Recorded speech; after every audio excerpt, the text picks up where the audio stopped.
सातारा काय तालिबानमध्ये आहे काय जंगलराज चाललंय असं? आम्ही अजून शाहू फुले आंबेडकर छत्रपती शिवाजी महाराजांच्या महाराष्ट्रात राहतो. ह्या महाराष्ट्र हा कोणाच्या बापाची जहागीर नाही. हा महाराष्ट्र महामानव डॉक्टर बाबासाहेब आंबेडकरांनी लिहिलेल्या लोकशाहीवर चालतो आहे, संविधानावर चालतो आहे. त्याच्यामुळं कोणी अडवणार ते बघू आम्ही. पण एवढा माज कुठून येतो? आमच्यासारख्या एका पक्षाच्या विधानसभा लढलेला राज्याचा अध्यक्ष, त्याला फोन करणारे हे कुणाच्या जीवावर फोन करतात? एवढा माज कसा येतो? तर आमच्यासारख्याला धमकी देत असतील तर फलटणच्या सर्वसामान्य माणसाचं काय?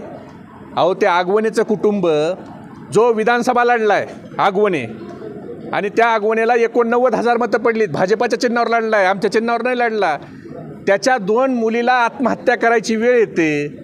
हे कुणाचं फेल्लीवर देवा भाऊ? हे कुणामुळं होतं आहे?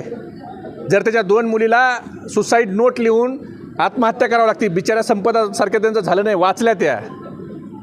नन्नवरे नावाचा एका आमदाराचा PA, 2 आमदाराचा PA राहिलेला आहे, त्याला आणि त्याच्या बायकोला जीव गमावा लागतो. साधी टाचणी माणूस हाताला टुचून घेत नाही. जीव द्यायचा तर त्याला किती वेदना होत असतील, किती त्रास झाला असेल त्यावेळेला त्याने ते टोकाचं पाऊल उचललं असेल. आणि तो मेल्यानंतरही त्याला न्याय भेटत नाही. संपदा मेली तरी तिला न्याय भेटत नाही. उलट त्याच्या चारित्र्यावर, संपदाच्या चारित्र्यावर शिंतोडे तुमचे मंत्री उडवत आहेत आणि तिच्या चारित्र्याबद्दल बोललं जातं आहे. आतापर्यंत तुम्ही देशभक्तीचे प्रमाणपत्र वाटत होता, आता तुम्हाला चारित्र्य प्रमाणपत्र वाटायचं काय लायसन मिळालं आहे का?